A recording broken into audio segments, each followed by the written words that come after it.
Hello बच्चों, आप लोग का स्वागत है हमारे इस यूट्यूब चैनल एग्ज़ाम फैमिली पर। आज मैं आप लोग के लिए लेकर आया हूँ क्लास 10वीं के हिंदी गद्यखंड चैप्टर 7 का ऑब्जेक्टिव, जिसका नाम है परंपरा का मूल्यांकन। इसके लेखक है रामविलास शर्मा। चलिए तो वीडियो को शुरू करते हैं, देखते हैं पहला ऑब्जेक्टिव है जातीय अस्मिता की दृष्टि से इतिहास का प्रवाह कैसा रहा है। जातीय अस्मिता की दृष्टि से इतिहास का प्रवाह कैसा रहा है। तो इतिहास का प्रवाह विच्छिन्न और अविच्छिन्न दोनों प्रकार से रहा है। विच्छिन्न का अर्थ होता है जिसका खंड किया जा सकता है, विच्छेदन किया जा सकता है, और अविच्छिन्न का अर्थ होता है जिसका खंडन नहीं किया जा सकता है, अखंड होता है या फिर अटूट होता है। चलिए तो इसका आंसर हो जाएगा विच्छिन्न और अविच्छिन्न दोनों। ऑप्शन सी इसका सही जवाब हो जाएगा। अगला प्रश्न है हमारा, साहित्य की परंपरा का पूर्ण ज्ञान किस व्यवस्था में संभव है। साहित्य की परंपरा का पूर्ण ज्ञान समाजवादी व्यवस्था में संभव है। तो इसका आंसर हो जाएगा ऑप्शन सी। अगला प्रश्न देखते हैं। अगला प्रश्न है हमारा, परंपरा का मूल्यांकन पाठ के लेखक कौन है। परंपरा का मूल्यांकन पाठ के लेखक रामविलास शर्मा है। इसका आंसर हो जाएगा ऑप्शन सी। अगला प्रश्न है हमारा, रामविलास शर्मा का जन्म कहाँ हुआ था। रामविलास शर्मा जी का जन्म हुआ है उत्तर प्रदेश में। कहाँ? उत्तर प्रदेश में उन्नाव एक जगह है, उन्नाव, उसके एक छोटे से गांव उच्च गांव सानी, नाम है उच्च गांव सानी, यहीं पर इनका जन्म हुआ था। चलिए तो इसका आंसर हो जाएगा ऑप्शन डी। अगला प्रश्न देखते हैं हम। अगला प्रश्न है हमारा, रामविलास शर्मा का जन्म कब हुआ था। रामविलास शर्मा जी का जन्म हुआ था 10 अक्टूबर 1912 ईस्वी में। कब? 10 अक्टूबर 1912 ईस्वी में। तो इसका आंसर हो जाएगा ऑप्शन सी। अगला प्रश्न है हमारा, रामविलास शर्मा कौन सा शहर में पढ़ने गए थे। तो ये लखनऊ शहर में पढ़ने के लिए गए थे। तो इसका आंसर हो जाएगा ऑप्शन ए। अगला प्रश्न देखते हैं हम।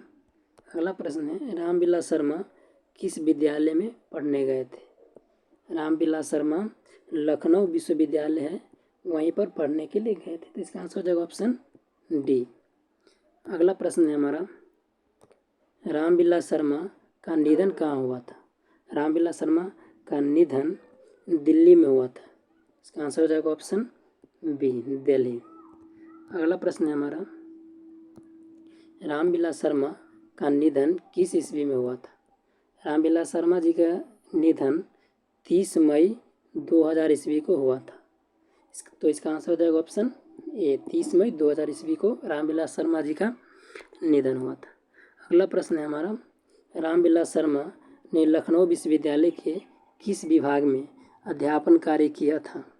तो रामविलास शर्मा जी लखनऊ विश्वविद्यालय में अंग्रेजी विभाग में अध्यापन का कार्य किए थे। तो इसका आंसर हो जाएगा ऑप्शन डी, अंग्रेजी विभाग। चलिए अगला प्रश्न देखते हैं हम। अगला प्रश्न है, रामविलास शर्मा किस संस्थान के निर्देशन बने। रामविलास शर्मा किस संस्थान के निर्देशक बने। तो ये KM हिंदी संस्थान है, इसी के ये निर्देशक बने थे। तो इसका आंसर हो जाएगा ऑप्शन ए। और आगरा विश्वविद्यालय के जो कुलपति थे, उन्हीं के अनुरोध पर ये KM हिंदी विश्वविद्यालय के निर्देशक बने थे। चलिए तो अगला प्रश्न देखते हैं हम। अगला प्रश्न है हमारा, निराला की साहित्य साधना। निराला की साहित्य साधना की रचनाकार है। तो इसके रचनाकार हैं हमारे रामविलास शर्मा जी, रामविलास शर्मा। इसका आंसर हो जाएगा ऑप्शन डी। और निराला की साहित्य साधना, इसके लिए रामविलास शर्मा जी को साहित्य अकादमी पुरस्कार भी दिया गया था। साहित्य अकादमी पुरस्कार इनको दिया गया था, किसके लिए? निराला की साहित्य साधना के लिए दिया गया था। चलिए तो अगला प्रश्न देखते हैं हम। अगला प्रश्न है हमारा, परंपरा का मूल्यांकन किस विधा की रचना है। तो परंपरा का मूल्यांकन यह एक प्रकार का निबंध है। तो इसका आंसर हो जाएगा ऑप्शन बी। चलिए अगला प्रश्न देखते हैं हम। किन लोगों के लिए साहित्य की परंपरा का ज्ञान सबसे आवश्यक है। किन लोगों के लिए साहित्य की परंपरा का ज्ञान सबसे आवश्यक है। तो इसका आंसर हो जाएगा जो साहित्य में योग परिवर्तन करना चाहते हैं, जो साहित्य के क्षेत्र में योग परिवर्तन करना चाहते हैं, उनके लिए परंपरा का ज्ञान होना आवश्यक है। तो इसका आंसर हो जाएगा ऑप्शन सी। अगला प्रश्न है हमारा, साहित्य की परंपरा का मूल्यांकन करते हुए सबसे पहले हम किस साहित्य का मूल्य निर्धारित करते हैं? साहित्य की परंपरा का मूल्यांकन करते हुए सबसे पहले हम किस साहित्य का मूल्य निर्धारित करते हैं? किस साहित्य का मूल्य निर्धारित करते हैं? तो जो श्रमिक जनता के हितों को प्रतिबिंबित करता है, जो श्रमिक जनता के हितों को प्रतिबिंबित करता है, उसी को हम क्या करते हैं? सबसे पहले मूल्य का निर्धारण करते हैं। चलिए, तो इसका आंसर हो जाएगा ऑप्शन ए। अगला प्रश्न देखते हैं हम, साहित्य में विकास प्रक्रिया किस प्रकार उत्पन्न होती है? साहित्य में विकास प्रक्रिया किस तरह उत्पन्न होती है? तो समाज की तरह उत्पन्न होती है। इसका आंसर हो जाएगा ऑप्शन ए। अगला प्रश्न है हमारा, साहित्य सापेक्ष रूप में क्या होता है? साहित्य सापेक्ष रूप में स्व अधीन होता है। क्या होता है? स्वाधीन। स्वाधीन का अर्थ होता है जो स्वयं के अधीन होता है। तो इसका आंसर हो जाएगा ऑप्शन बी, स्वाधीन। अगला प्रश्न है हमारा, कौन सा ऐसा गुलाम देश था जिसकी सभ्यता ने सारे यूरोप को प्रभावित किया? कौन सा ऐसा गुलाम देश था जिसकी सभ्यता ने सारे यूरोप को प्रभावित किया? तो वह था एथेंस। इसका आंसर हो जाएगा ऑप्शन डी। एथेंस की जो सभ्यता थी वो पूरे यूरोप को क्या किया था? प्रभावित किया था। अगला प्रश्न है हमारा, साहित्य के निर्माण में किनकी भूमिका निर्णायक है? साहित्य के निर्माण में किनकी भूमिका निर्णायक है? तो इसमें जो प्रतिभाशाली मनुष्य हैं, जो प्रतिभाशाली मनुष्य होते हैं, उसी का प्रमुख भूमिका होता है साहित्य के निर्माण में। तो इसका आंसर हो जाएगा ऑप्शन ए, प्रतिभाशाली मनुष्य की। अगला प्रश्न है हमारा, किस वर्ष की क्रांति के बाद रूसी और गैर रूसी जातियों के आपसी संबंध में बहुत बड़ा परिवर्तन हुआ था? इस वर्ष की क्रांति के बाद रूसी और गैर रूसी जो जाति थे, उसके आपसी संबंधों में बहुत बड़ा परिवर्तन आया था। तो इसका आंसर हो जाएगा 1917 की क्रांति। ऑप्शन सी इसका सही जवाब हो जाए। चलिए, अगला प्रश्न देखते हैं अब। अगला प्रश्न है हमारा, हमारी राष्ट्रीय आवश्यकता क्या है? हमारी राष्ट्रीय आवश्यकता क्या है? तो हमारी राष्ट्रीय आवश्यकता समाजवाद है। इसका आंसर हो जाएगा ऑप्शन ए, समाजवाद। अगला प्रश्न देखते हैं अब। अगला प्रश्न है हमारा, साहित्य की परंपरा का पूर्ण ज्ञान किस व्यवस्था में संभव है? साहित्य की परंपरा का पूर्ण ज्ञान किस व्यवस्था में संभव है? तो यह समाजवादी व्यवस्था में संभव है। साहित्य की परंपरा का पूर्ण ज्ञान समाजवादी व्यवस्था में संभव है। तो इसका आंसर हो जाएगा ऑप्शन सी।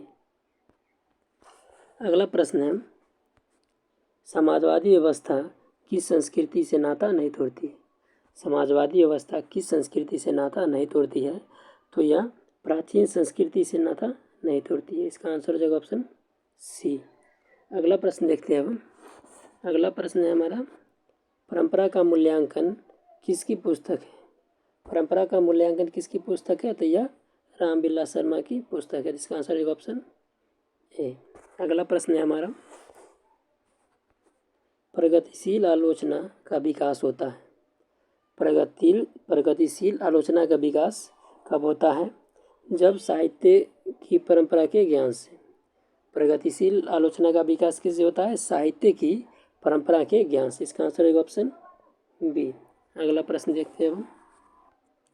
सभ्यता का हर स्तर क्या नहीं होता है? सभ्यता का हर स्तर वर्ग युद्ध नहीं होता है। इसका आंसर हो जाएगा ऑप्शन सी। अगला प्रश्न देखते हैं अब। अगला प्रश्न है हमारा, साहित्य सापेक्ष रूप में क्या होता है? साहित्य सापेक्ष रूप में क्या होता है? तो यह होता है स्वाधीन।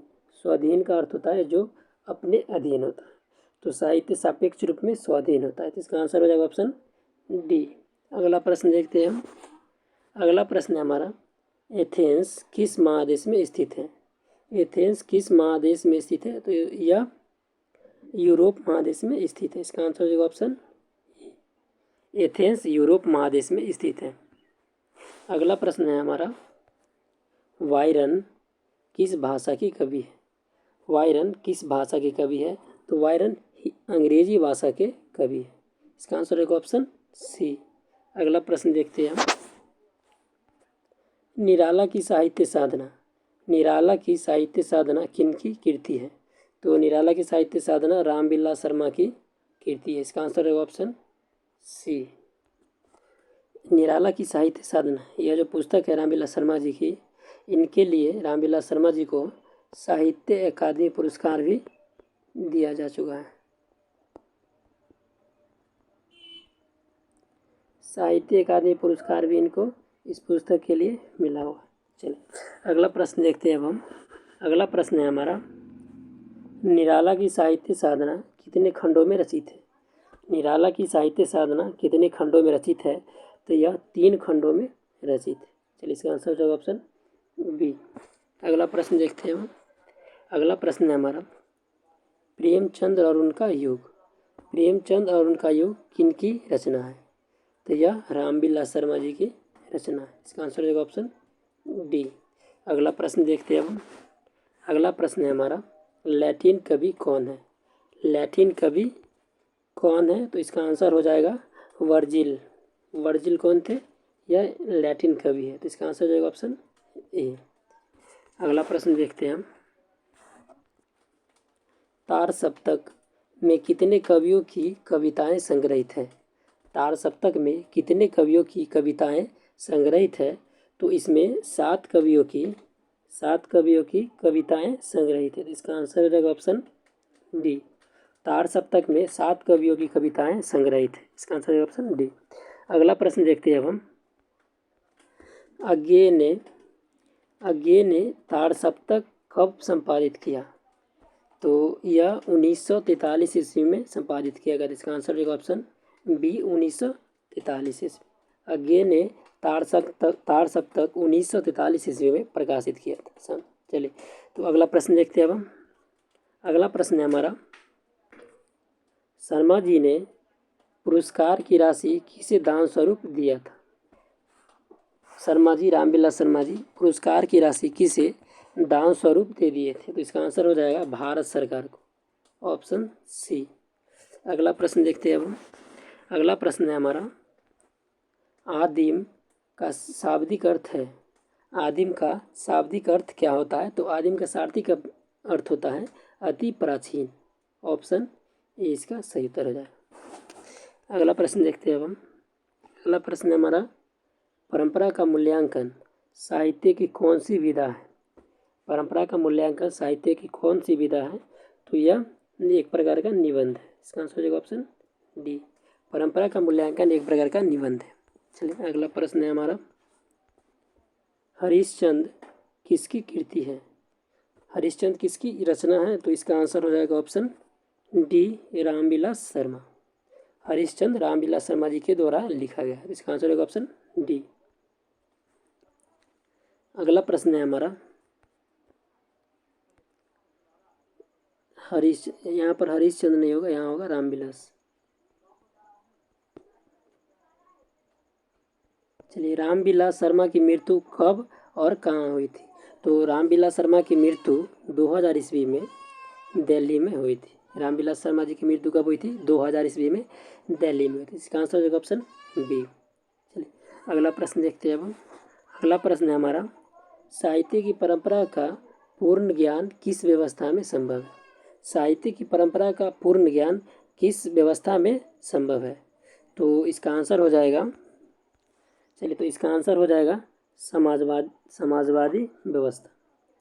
समाजवादी व्यवस्था में ही साहित्य की परंपरा का पूर्ण ज्ञान संभव है। इसका आंसर होगा ऑप्शन सी। यहाँ पर चूंकि गलत दिया हुआ है। चलिए अगला प्रश्न देखते हैं हम। अगला प्रश्न है हमारा, रामविलास शर्मा निम्नांकित में से क्या है? रामविलास शर्मा निम्नांकित में से क्या है? तो रामविलास शर्मा सबसे बड़े आलोचक रहे हैं। इसका आंसर हो जाएगा ऑप्शन ए। चलिए तो आज के लिए इतना ही रहने देते हैं, फिर मिलते हैं नेक्स्ट वीडियो में। फिलहाल के लिए धन्यवाद।